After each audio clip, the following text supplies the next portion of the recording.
शहर वाहतूक शाखेच्या वतीने कॉलेज विद्यार्थ्यांवर कारवाई।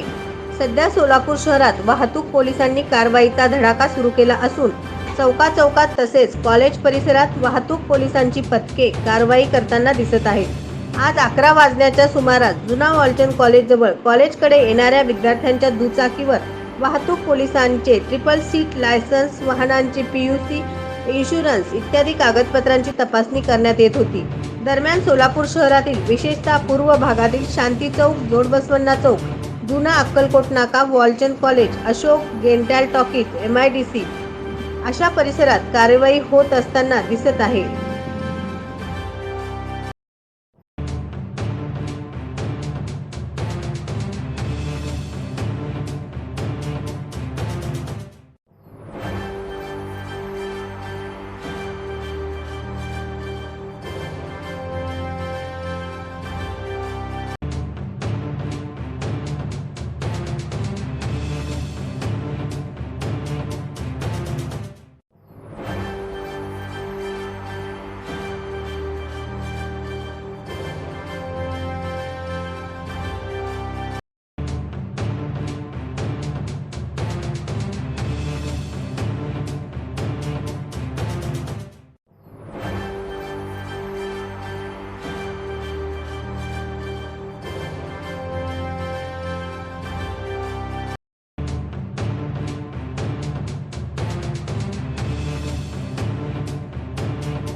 SB न्यूज चॅनलला लाईक करा, शेअर करा, सबस्क्राईब करा।